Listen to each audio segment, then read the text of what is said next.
How's everybody doing tonight? Um, this will be discussion number 5. I'm talking to the legendary Jeff Howe, formerly of Reversal of Man, combat wounded veteran. He's in a ridiculously good band, Horsewhip, right now. The the first CD fucking rips. So just waiting on that. Super excited to talk to him. Like I said, he's a legend in my eyes. He should be a legend in everybody else's eyes. And just a real nice dude on top of everything else. So just waiting for him to come on, and we should get going.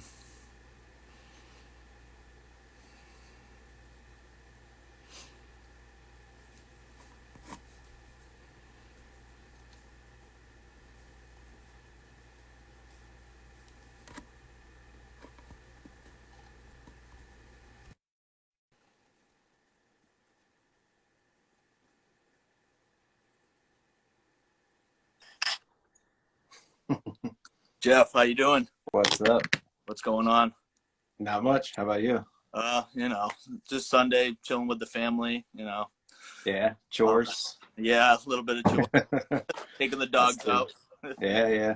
I appreciate you doing this. It's good to finally meet you on a face to face. I just want to thank you for all the love that you show my page. And like I said before you jumped on, in my eyes, you're a legend in the punk hardcore scene. In my eyes, I mean, I've loved Reversal Man and Combat and for years and years and years. It made a huge impact when I was in my 20s, and obviously I'm in my late 40s now. But it's always on rotation when I'm driving or whenever I put on music. So I just want to say thank you again, and I appreciate this. Yeah, I mean, thank you. It's awesome. It's cool to hear. I think I've probably said it a million times. Stuff we did 20 plus years ago, still relevant to some people now. Yeah, it's pretty cool. Yeah, I like that. Do you see like younger people like finding Reversal of Man like nowadays, or? I think so. I mean, it's hard to tell now just because, I guess bands like we play with now is a lot of younger people, younger than us. You can always tell who the older weird guys are at the shows. Yeah. But I've had a few like inquiries, like random messages like, hey, is this a legit Reversal of Man shirt? Stuff like that, which is cool. Stuff they're finding on eBay or on the internet or whatever. Yeah. So that's pretty cool. It's awesome that it's relevant. Actually, the same person, their band, is at a random show. They covered an Ass Suck song, which was pretty cool. Yeah. Pretty fun. Yeah. Do you remember any of the tour when you guys hit New Hampshire? And it was like I think it was like Lawrence, Mass, Rochester, New Hampshire. I think you might have played in Worcester. That might have been possible. I don't think that was at the Tin Can Fest though. That Pete from Sinaloa set up. Gosh, I remember bits and pieces of it. My memory's awful. Obviously, when I see like videos like that you're posting, stuff like that, that's when it kind of sparks. Yeah, sparks come back. And I'm like, oh yeah, I kind of remember that. I know there's video of that Tin Can Fest. I think he just posted some the other day. Yeah. That like the vaguest memories of. Like I just don't.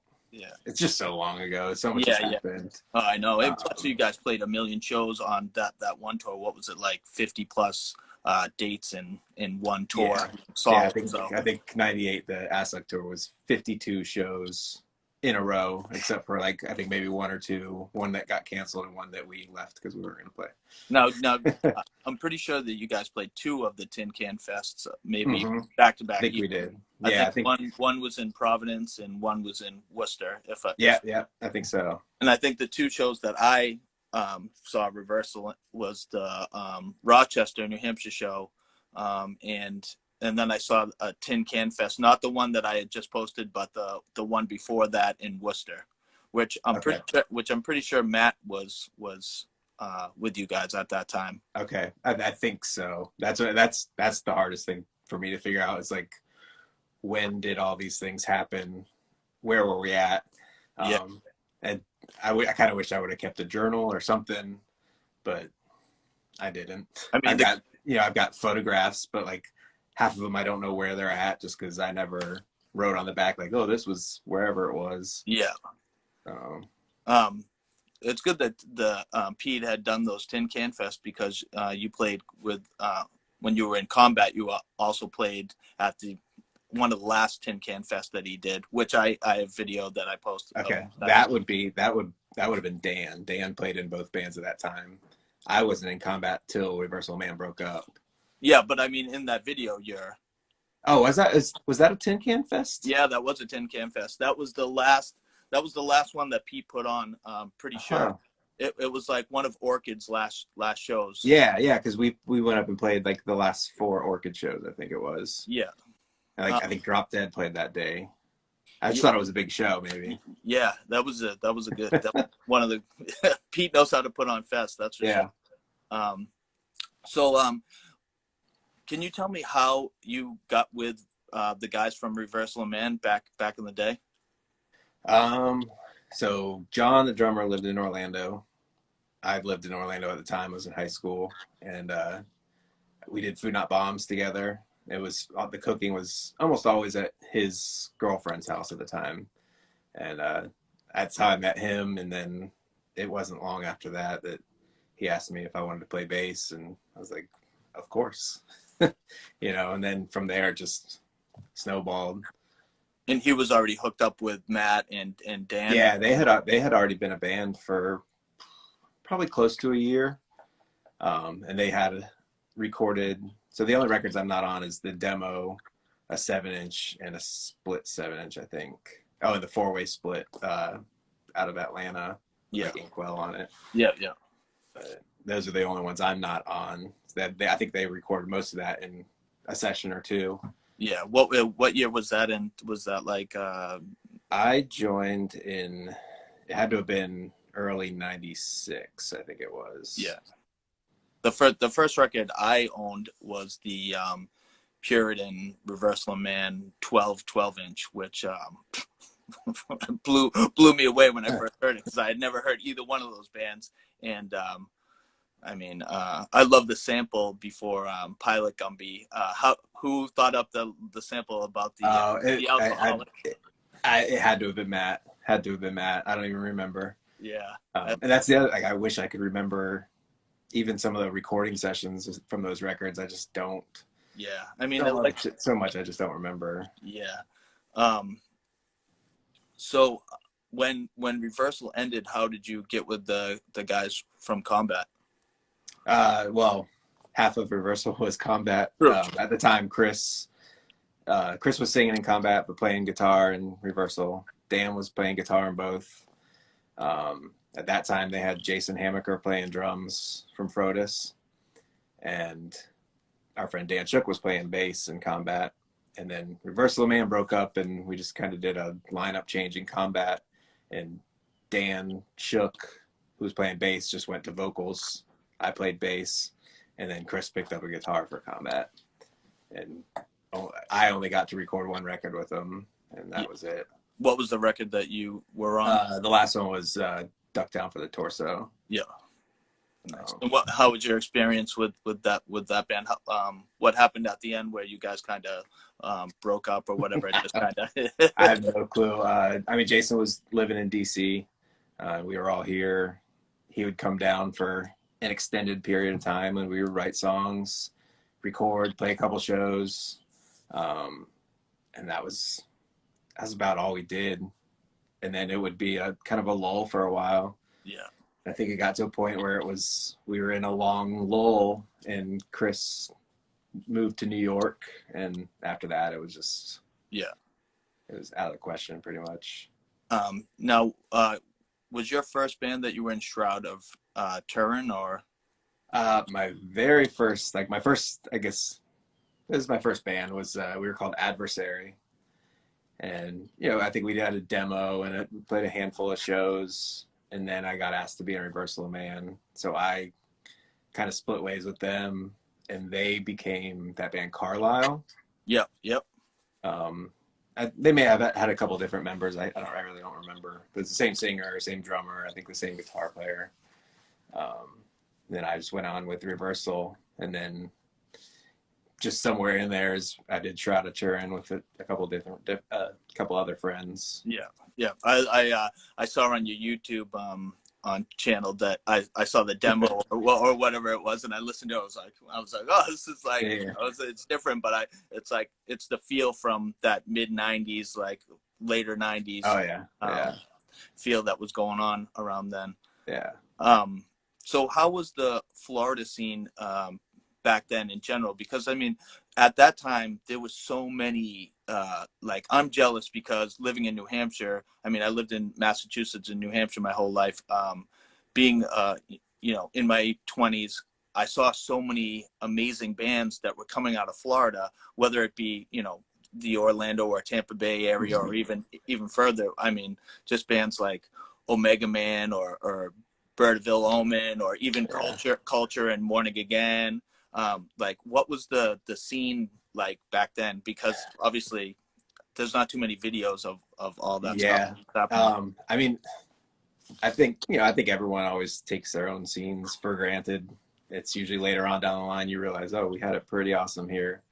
I think the downfall was a lot of bands didn't come to Florida because it was such a you go out of the way to play two or three shows, Yeah, and it was kind of a crapshoot if it was going to be good or not, yeah, But I think Tampa was always pretty strong as long as I was going to shows here or started going to shows here up until, I moved away for a while. When I first started going to shows, I was living in Orlando, but we would go over to Melbourne. yeah, Melbourne had a skate park over there that every hardcore band would play. And it was, I think the summer '95 was like, Snapcase and Earth yeah, Crisis. yeah. God, I can't remember. A ton of bands. Damnation played, I remember. But that was a pretty wild summer. And in the beginning, was it a lot of like hard dance, like moshing and stuff like that you were going to at first before? Definitely, yeah. When I first got into hardcore, like it was introduced to me as like, I don't know what the first band was, but like Gorilla Biscuits. Then you get introduced to like Earth Crisis, and I think the Firestorm 7-inch had come out not long before that. Yeah, And you hear it, you're like, oh, this is pretty tough, and then you go see them play. And it wasn't like it is now with like the, windmills and karate kicks and stuff. yeah, yeah, There was that, but I feel like they kind of kept their place in the back and like kind of dogpiling, yeah, whatever you want to call it, moshing or whatever in the front, jumping on each other and singing along. More fun, I would think. yeah, yeah. Now it's just kind of weird, but Well, it's funny. I see videos now of like, quote unquote tough guy metalcore bands, and they just look like they're trying to punch each other in the face, square in the face, instead of like an art of dancing. They're kind of just like pot shotting each other, which is, I mean, don't get me wrong. I was, I was in the pit when I was younger, being a meathead. You know what I mean? Not as bad as up here, but. It's different. It's a different time now. You know what I mean? And like I said on all my other talks, that it was such a huge scene up here also, and I saw in Florida too, and in New York had obviously a huge scene too in California. But it's just like funny to see how the times have changed, and how is it playing with Horsewhip now when you see crowds? Obviously they're younger. Obviously there's some older people too, like us. But how is it different from back then? It's I'd say a little more subdued these days. Like I mean, I'm 40 years old. I don't really need a bunch of people jumping all over me because it will hurt my knees. Yeah, All of that sucks, but it's definitely like I'd say for the most part a lot of standing around and watching, which I'm okay with. Yeah, me too. I mean, if you want to move and have fun with it, that's awesome. I'm into it. I like to move around quite a bit and have fun while I'm playing. I think we played a show. It's probably, I don't know if it was last year or the year before. We played a Torch at a show here. It was kind of like a last minute type show. Yeah. And we were playing, and in the middle of the set, my back just it didn't go out, but like I was like, oh, Yeah. oh man, and like the rest of the set, I just had to stand there and play. It was awful. Yeah. And like that was like one of the things, like, oh yeah, I'm getting older. Like I need to relax a little bit, you know. Yeah. With the videos of back in the day, it's like you don't miss like there's so many videos of Reversal Man where everybody like literally you fade into the crowd and there's people in front of like almost touching the drum set. And do you miss that at all? Because I mean the energy alone when you watch those, I still feel it when like as a older guy, I still feel the energy of like how like it must have felt amazing though back then, like such energy in the room with the crowds like that, because uh, it happened a lot with you guys, at least yeah, like in the later stages in the later 90s. yeah, for sure. I mean, if that happened all the time, I'd be into it. Like I said, just be careful, you know, watch my knees and my back. Yeah. But like, um, yeah, like there was, you couldn't. I mean, you couldn't put that against any other kind of energy. I think is when you got that many people screaming Matt's lyrics in your face, or like just grabbing your shoulders while you're playing, smiling, laughing, having fun, jumping off a drum set or whatever. Yeah. It's, I don't know. Yeah, like nothing rivals that feeling, I feel like. Now do you see those guys regularly or Yeah, see, Matt probably less. Matt lives in Tampa, and I think he goes back and forth quite a bit to Gainesville because his wife works in Gainesville. They go back and forth a lot. yeah But yeah, I'll see him pretty often enough. Dan pretty often. He's also in Tampa. John, we don't hang out or anything, but he lives in St. Pete. He lives actually a few blocks over from me. oh really?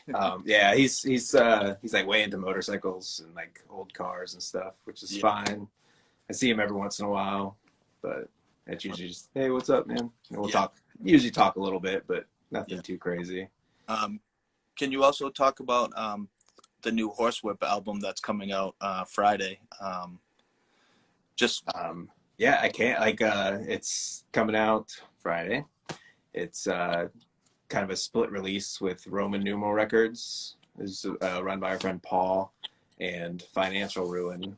Did I say that? Roman Numeral and Financial Ruin by Dan Shook, who was in Combat. Yeah. So they kind of split the release.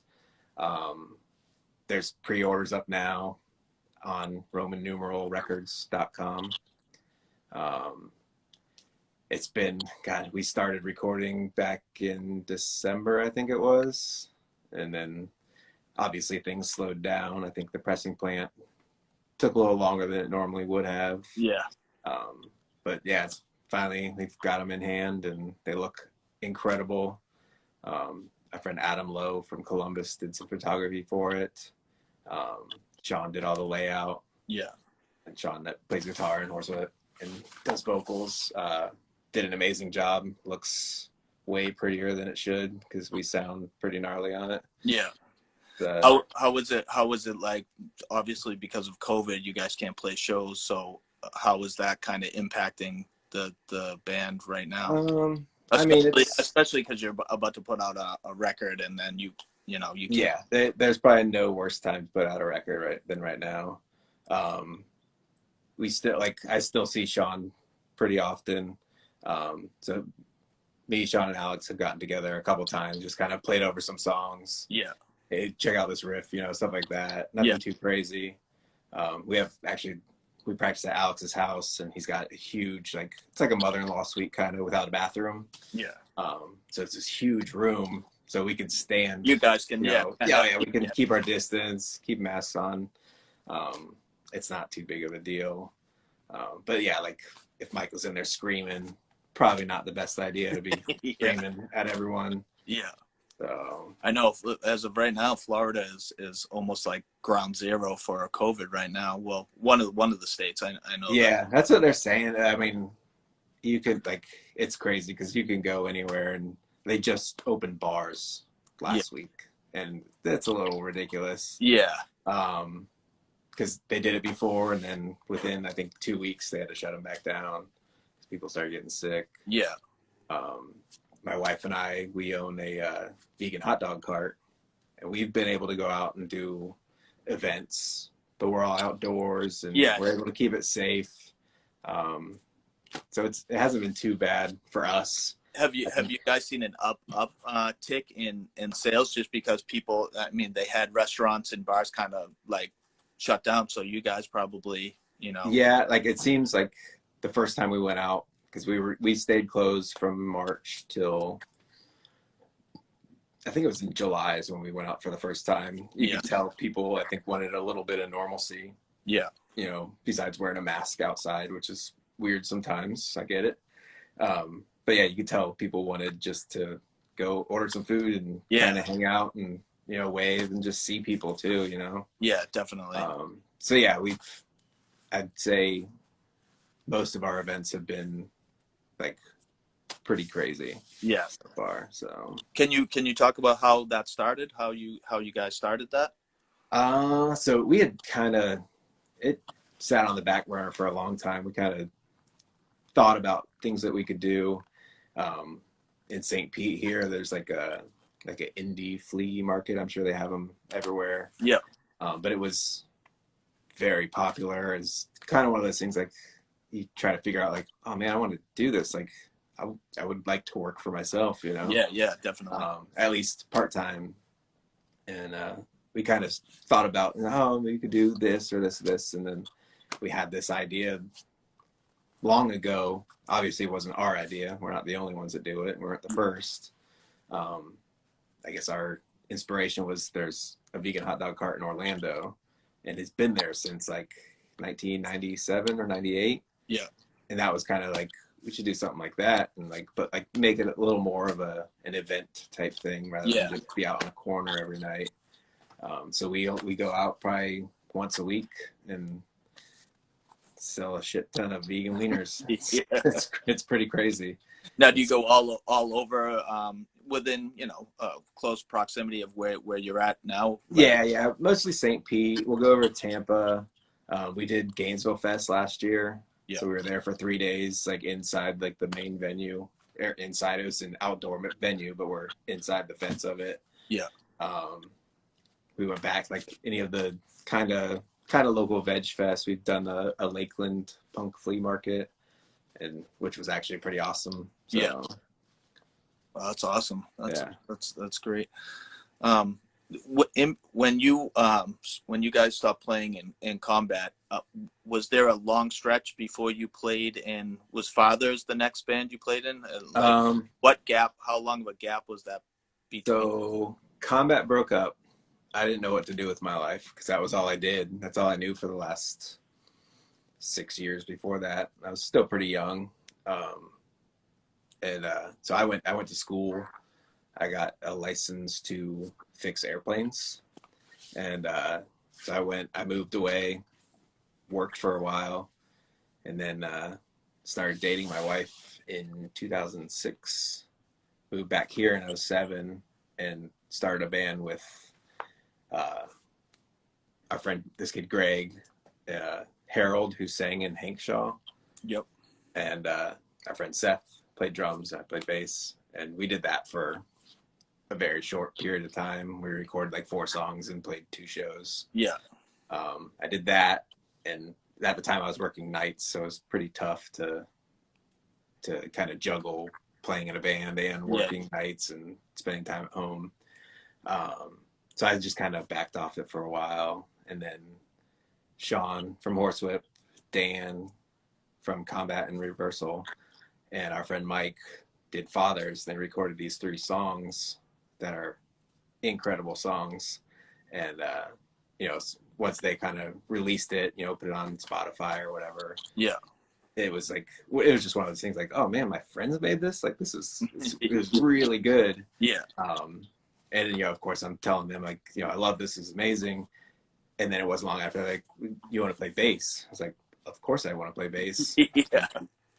We had like, God, I'd probably say almost 10 more songs, close to, not completed or anything, but like at least 10 good ideas. And it just kind of fizzled a little bit.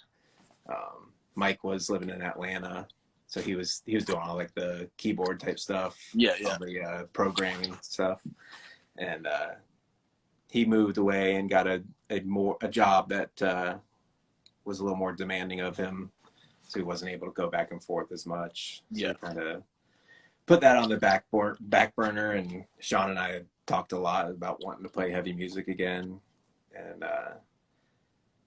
we started to a little bit with somebody else playing drums, and then I met Alex, and we went and played with him once, and we're like pretty blown away, like. Now, He's was got that some a chops. fire burning in you that to play heavier music again, just Oh because yeah, because you for sure. What's that?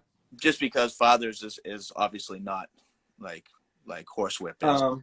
Yeah, I mean, Fathers was awesome. Like, I Oh, don't I think love Fathers too. And if it got down to it, like playing, like I don't know if I could have kept up with them, because they had Dan and Sean had played in a band called Guiltmaker from early 2000s up until that point. yeah, So they had constantly been playing and learning, and playing off of each other, where I wasn't doing anything. I was like, I'm not good enough for this. Um, it probably would have taken some time to catch up with them, but yeah, when it got to heavy stuff, that was what I was more used to playing. yeah. um, I like playing. I can mess up and no one can tell. Yeah. So, I meant to tell you, Matt from Majority Rule.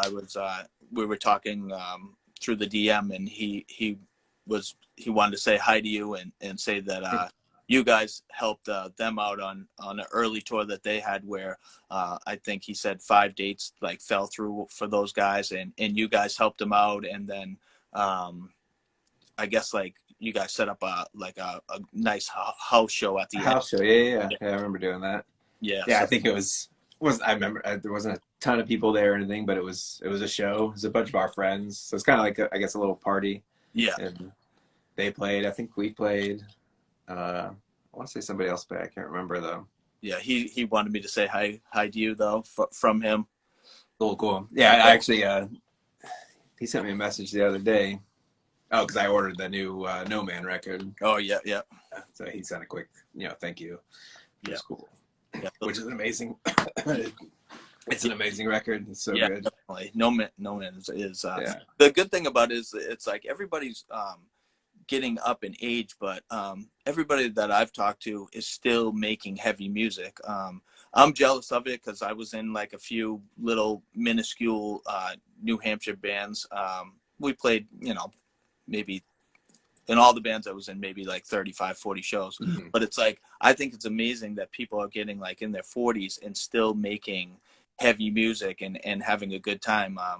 I had a problem, like I was screaming all the time. So it was like, I had a problem with my jaw. So like every time I was in a band called Paper Plane Crash, it's like every practice I'd have these crazy migraines because of the TMJ type of clicking every time. So Yeah. it's like I kind of had to, throw the hat in. But the 4 other people that I've talked to are all, in the 40s, like me and you. And what do you think is going to be the age where you're not playing heavy music? Who knows? I don't know.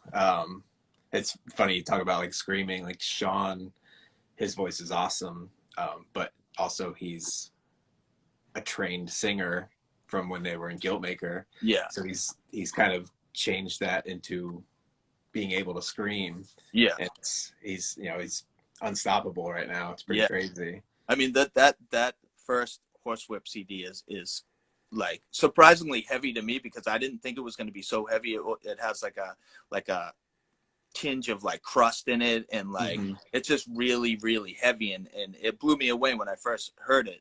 And do you think the new album is did you guys do anything different? Is it still like the So I think when we recorded the first record, we were like, Sean and I especially were just like, we got to get as loud and heavy as possible, but still you want to still be able to tell what we're playing. Yeah. So I think we searched for tone and what we wanted to play, and I went through probably 3 guitar heads, like the one I started with. I bought another one. Now I'm on my 3rd one. Yeah. So the new record, everybody's playing completely different equipment than we were the last time. Yeah. It's definitely a better recording. I think we were more ready for it than we were for the first record. Yeah. Our friend Jeremy from Fort Walton Beach came down, and we rented a studio here, the same place that we recorded the other one. Yeah. So he ended up doing, kind of producing with us and engineer, and he mixed it. But he mixed the last record also, and he's got a pretty special touch on it. I think he's very, very talented fella. Yeah. And he, I think, gave us a good thick sound, and Yeah. No, I'm happy with it. I can't wait to hear it. How many songs are on the new album? So it's 10 songs. It's 10 songs. It's 11 tracks. We just had some weird like noise stuff that we did in the studio. Yeah. One of them was a bit longer than we wanted to use, really, so we made it its own track. So skippable if you wanted to, Yeah. But it's cool. It sounds cool. Yeah.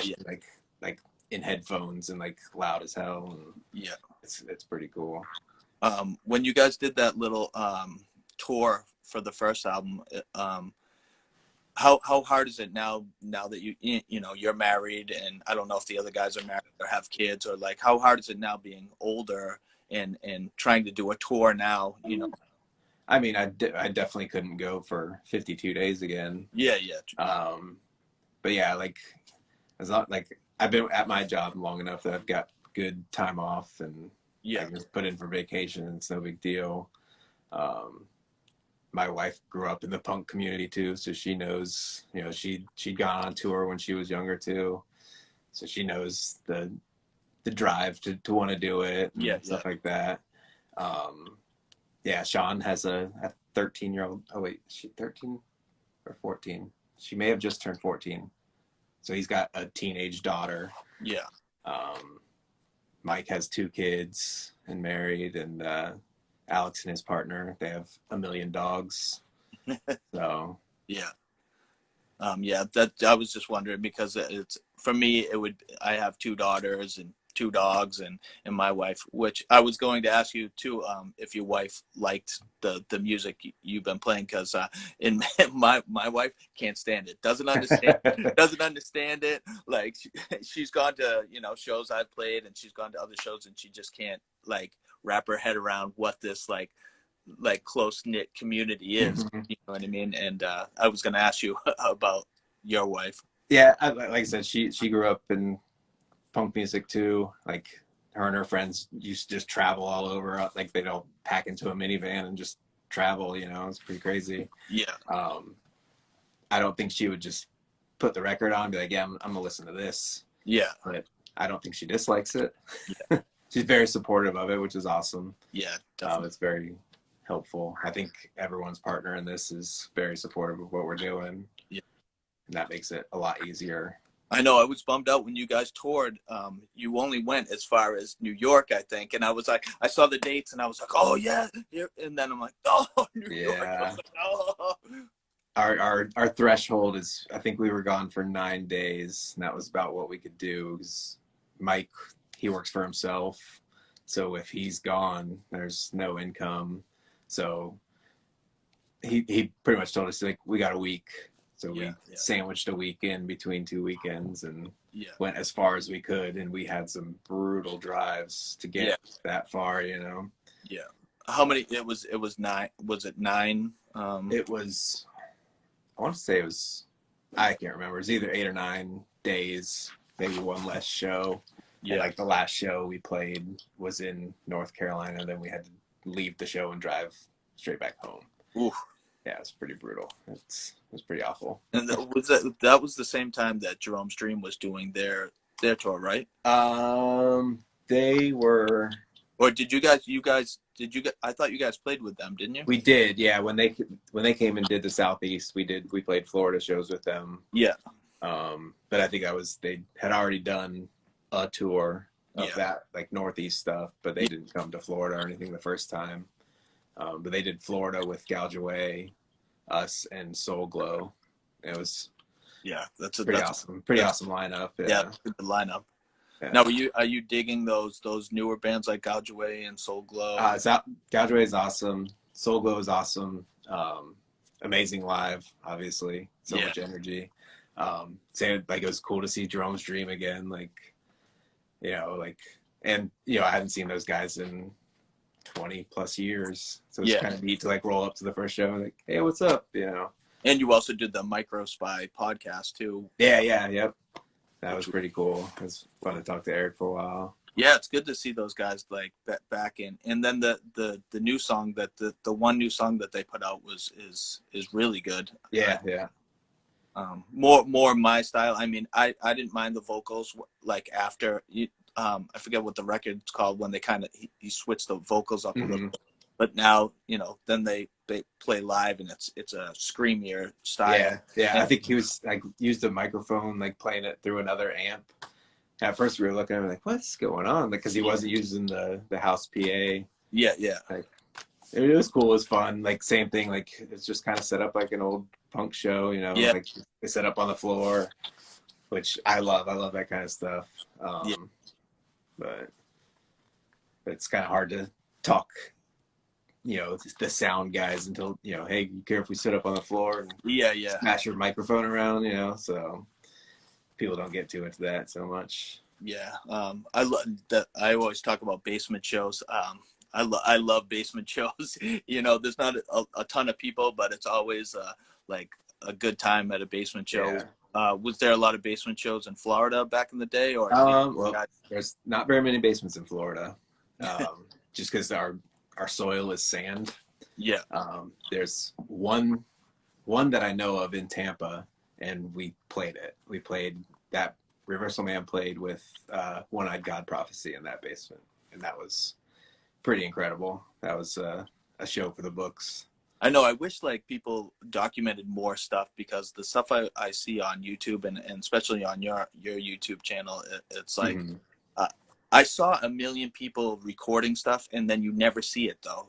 Which is the sad thing. I had like a box of VHS tapes, and it was either stuff that somebody sent to me, or I'm sure I bought some stuff off of eBay. So the last few years, like, I started converting them onto my computer. Yeah. So the ones that are on my YouTube channel now are about as far as I got. I still have, a pretty good list of them that I need to just kind of edit down. In between songs, talking. I just need to finish those. I also have a stack of little tapes from Dan Shook from Combat. Yeah. Of stuff that he recorded. And I still got working on converting that. Yeah, I mean, converting is such a pain in the ass. I feel the pain of it, because I have 8mm cassettes, and I don't have a camcorder, so I have to bring it to somebody at a store to convert it, and it gets pricey. I do 5 tapes, and it costs me $100. You know what I mean? Yeah, so I borrowed, because his are 8mm, and I just had VHS, so I just had a VCR for the stuff that I had.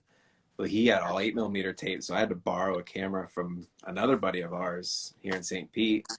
So I'm like, came home, I was all excited to like put them in, and I opened it, and apparently broke the camera. I didn't realize that first, and then I was like, oh man! So I started taking it apart to investigate it. Yeah, and like one of the ribbon wires was broken. I was like, oh man! I was like, I totally did that. Like, I was like, he wouldn't have, if he would have known it was broken, Yeah. So I did, hey man, I broke your camera, sorry.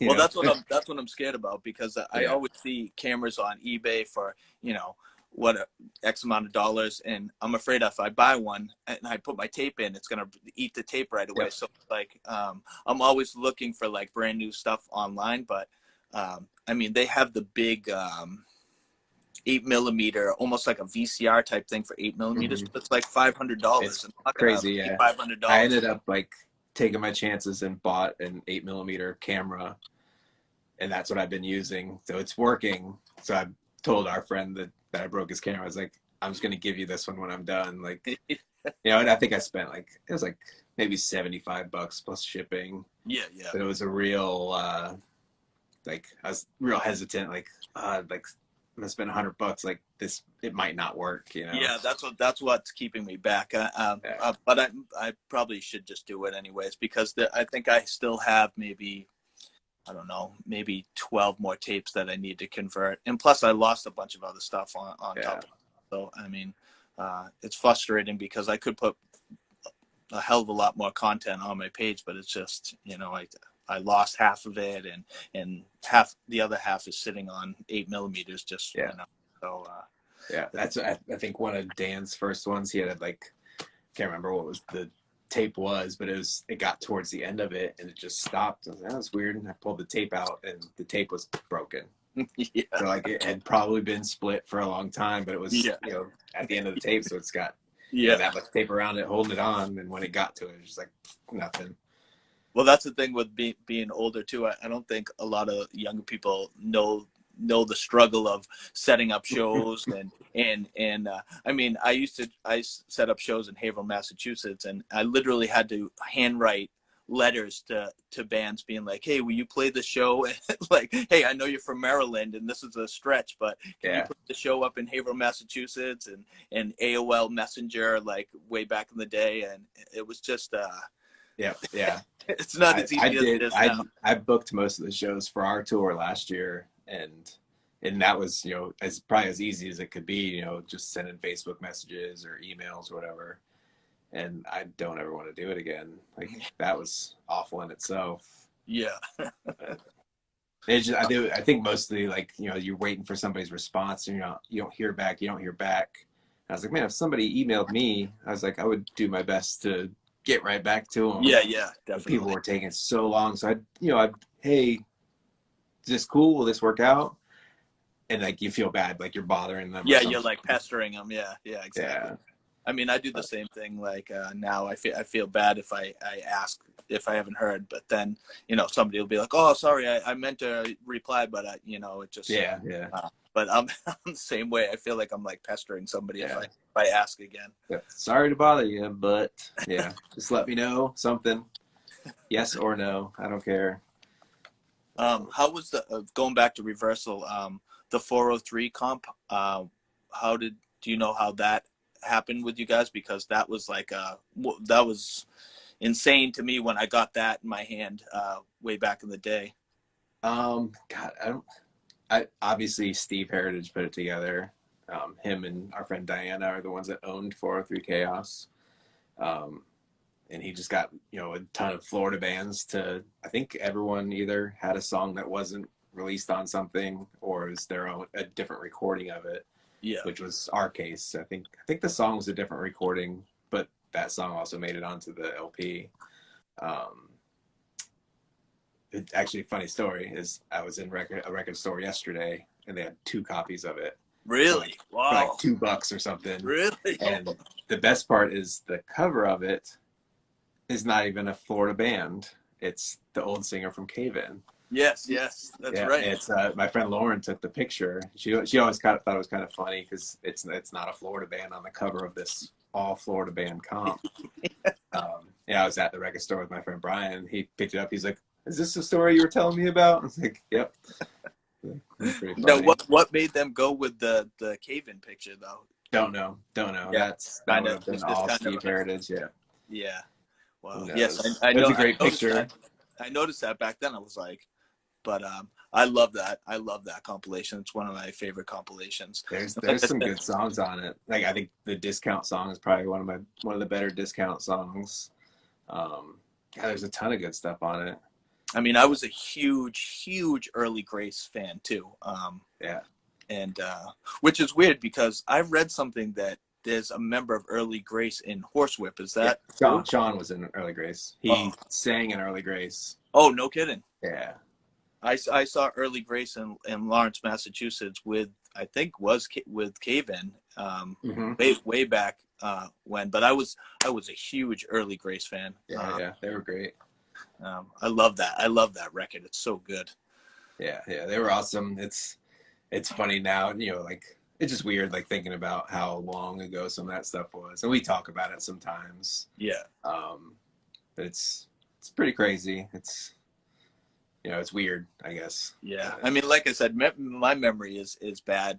I had somebody say like, "Hey, you remember we went to Mid Carson July show like in Lawrence with Garrison?" And I'm like, I didn't go to that show. And he's like, yeah, you did. You went with me. And I was like, no, I didn't. And then he shows me a picture of me and him standing where the band's playing. And I'm like, oh, I guess I did. I was like, my memory is super Yeah.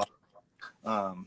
But I guess that goes with the, age and I mean, it's got to be the aging. Like I haven't done anything crazy to mess with my mind, but no, me neither. Yeah, it's crazy. We got about 15 minutes left, so I asked the same questions that I ask everybody. What influenced you to play in a band? Like, was it your like a older brother, or was it like a neighbor that was into punk or hardcore that you wanted to? No, I think my older brother, he's very popular. He was kind of preppy, whatever. So it wasn't him.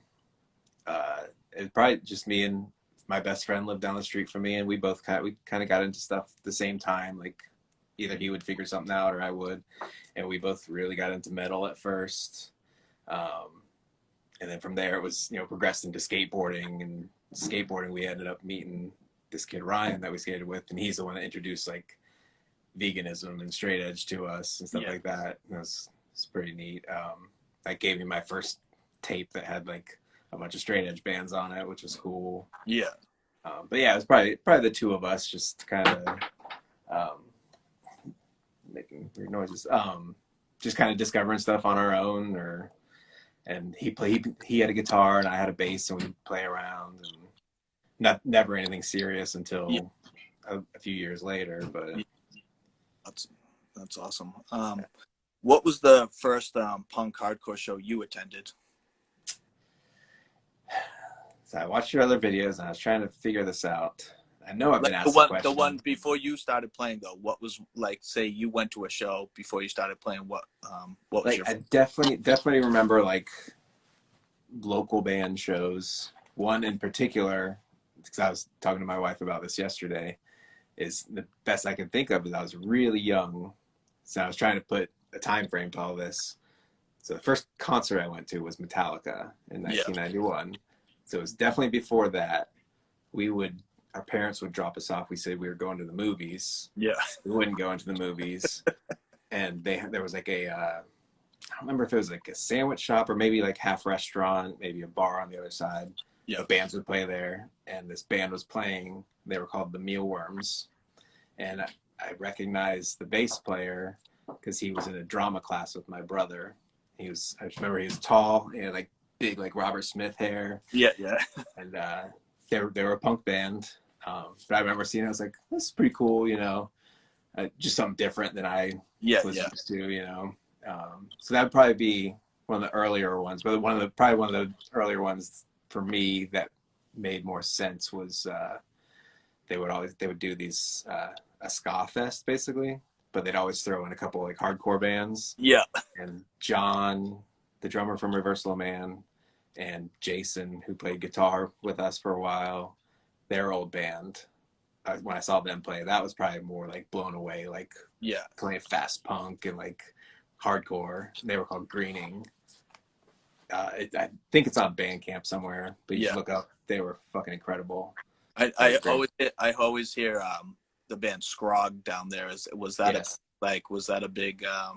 They were huge. Like I think for Tampa, like they were a big deal. I think they did a tour with Assuk.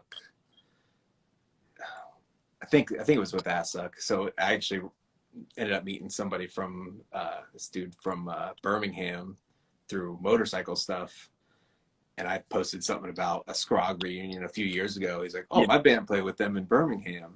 Oh, no kidding. Yeah, it's just a weird coincidence. But yeah, Scrog was huge in Tampa and like just fucking heavy. Fucking heavy. Yeah, different sounding too though. When I listened to him, I was like, oh, it's I like it, but it's just like a little different than what I thought it would be. You know what I mean?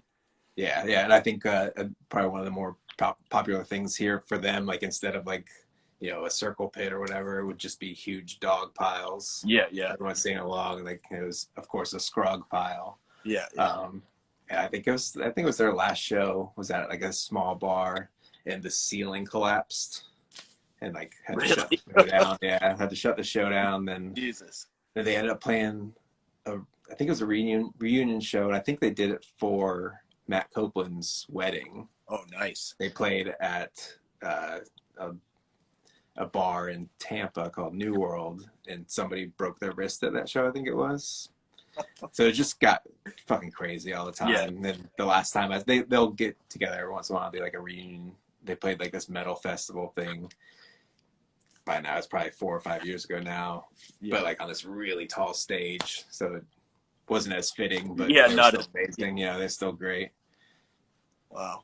Speaking of Assoc, I remember when you guys played in Rochester. I mean, it's vivid in my mind. One of the memories, there was a guy that ran it, and if the crowd got a little too violent or whatever, he would shut the show down. And so Assoc only played, I think they only played maybe 5 songs when you guys played before that, and it got shut down early because of, you know, kids. I think there was like a couple fights in the crowd or whatever, but it got shut down early. I remember that show in itself was a crazy lineup. It was like Bastion, which, I mean, I wish they had gone on a little bit further. Frodis, Jerome Stream actually played. Okay, I remember it now. Yeah. And you guys, and so it was. I mean, it was a stacked lineup. When you have Bastion, Frodis, Jerome Stream, you guys, and Assoc, it was when I saw the flyer, I took a double take. I was like, wait a second, this is in Rochester, New Hampshire? I was like, A little bit of me kind of remembers Jason from Frodis yelling at somebody, and that's about it. yeah, it was kind of a crazy show. All right, my next question is all-time favorite hardcore punk show that you've played, like in a band, whether it be Reversal or Combat or yeah, that'd be tough. So many were memorable, and so many not memorable because I don't remember them. yeah. I'd say like probably up there on the list is the Basement in Tampa with When I Got Prophecy. Yeah. Probably the last show we played in Europe. It was a 2-day festival, a ton of people there. That was probably one of the more memorable ones. I think there's a video of that one online too. Yeah. I forgot. Well, it's crazy. The one that you guys, was it France? You guys played outside. Yes. Yep. That was that one was crazy. amazing too. I saw that video. I was like, whoa. Yeah. But the best part was we got there, I think the day before. We stayed with the kid that was putting the show on, like in his flat, you would call it there, I guess. Yeah. And we're like getting ready, you know, like, all right, let's go to the show. Yeah. He's like, oh, we got time. Like, okay. Yeah, you walked down. And we go downstairs. We're like, well, where are we going? He's like, oh, you're just going to play right here. We're like, okay. Was that a side street that you guys So it was, the day was like a music festival. So everywhere there's like bands playing or like kind of people busking, like just music everywhere on like probably in like an area, you know. Yeah. So like you could just walk down the street and somebody's playing here, walk down, somebody's playing here. So we set up, you know, we're loud as fuck, and yeah. So being so loud, nobody on the whole street could play at the same time. So people would walk by, and we ended up having this huge crowd of people watching us. And like by the time we were done, it was in the daytime. Like, so we were walking around doing stuff, and just the most random people would walk up and be like, hey, good set earlier, and stuff like that. Or like, you know, thumbs up, stuff like that. It was pretty cool. Just like random people that saw us play because they were forced to, because they couldn't see anybody else at the time. I mean, people that like are forced to see that still, I mean, I guess, I don't know.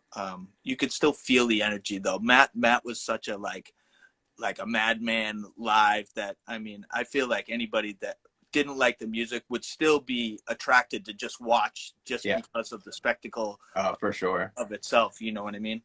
Yeah, like this crazy guy running around, taking his pants off, stuff like that. My next question is, all-time favorite punk hardcore show you attended that you didn't play, like you witnessed? Ooh. Oh man, that one's tough. Yeah, that's hard to say. Any standouts that you were like blown away when you saw whoever, you know what I mean? Well, the toughest part is because so many shows I've seen were just from being on tour. Yeah, and watching somebody. Well, it could be that. Yeah. I mean, Bands wise, like probably one of my favorite bands that we played with is like Los Crudos. yeah, The Locust, obviously, they were yeah. always fun, and Jenny Piccolo. Mm. And honestly, like even though it was the last incarnation of Ass Suck, being able to see them play 50 times in a row, Yeah. and like watching Rob play drums, those same songs 50 times in a row was pretty awesome too. Yeah, yeah. And that's, if I could say, like, even there's one band I've seen more than anyone, it's Ass Suck, and I think that's pretty cool to be able to say. Yeah, definitely. What is your favorite New England hardcore band? Whether it be in Boston or Connecticut. Like, I mean, probably Cave In, but I was way into like Jupiter era Cave In. Yeah. I love it. Yeah, it is great. So good. But besides that, I mean, of course, probably Converge. Yeah. Stuff like that. I mean, like we played with Converge I think it's in Worcester at the Space. Yep, the Space. Yep. Played with them. I think it was them, us, Piebald, and then maybe one other band. Yeah. And when Piebald played, just watching like 300 people sing Piebald songs. That was pretty incredible. Same with Converge. Like you couldn't see them playing at all. It was just people on top of everyone. That was pretty awesome. That was a pretty memorable show. I'm actually going to be talking with Travis from Piebald in maybe like a few weeks. Awesome. That's awesome. That should be a good time. Tell them we said hi. We caught them play a set at Fest last year. I think it was last year or the year before. I don't remember. We caught them play, and I was like, there's no way these guys will remember me. Like, yeah. So I was able to like tug Andrew, I think his name was. I have horrible memory. I'm worse with names. I think his name Andrew, played bass. So I just kind of like, hey man, and I told him who I was. Oh, hey. Yeah. And that was about it. It was cool to see him play though. Yeah, definitely. I love Piebald. What was the last movie you watched? Movie? What do we watched What About Bob last night. We watched What About Bob last night, and then the last few days I've been watching like a mini series on the Space Shuttle Challenger. Oh, nice. Yes, I saw a preview of that. Yeah. Yeah, space and aviation stuff kind of piques my interest, Yeah, definitely. But yeah, What About Bob was the movie. If you've been listening to any hip hop lately, what have you been listening to? I regrettably don't listen to a ton of hip hop, and I will be the probably like 1,000th person to say this to you, but that Run the Jewels record this year. Yeah. Everybody's incredible. Loving that. Yeah. It's so good. So I was stoked. I just ordered it to get it on vinyl. Yeah, hopefully so it'll good. show up here. But so good. We got about a minute and a half left. I just want to wrap things up and say I'm super, super appreciative of this. Like I said, an hour goes so quick. I try to fit in as much stuff as I can. It goes really, really quick. And I'm just like super honored to talk to you. And it's good to see you face to face finally. You know what I mean? Yeah, for sure. I should have introduced myself way back then, but it was. That's what my friend Brian asked me. He's like, "Do you know this guy?" I was like, I like besides Instagram, I was like, maybe we met back in the day. I was like, I really don't know. Yeah. But it's great. It's great, and like I said, all the love you share, like from my page, and absolutely, vice versa. I'm just super happy that you did this, man. Thanks for having me. It was awesome. Yeah, it's fun. I hope you have a good night, and please stay in touch, man. Absolutely, for sure. All right, I'll talk to you soon. Thank you. All right, sounds good. Thank you. Bye.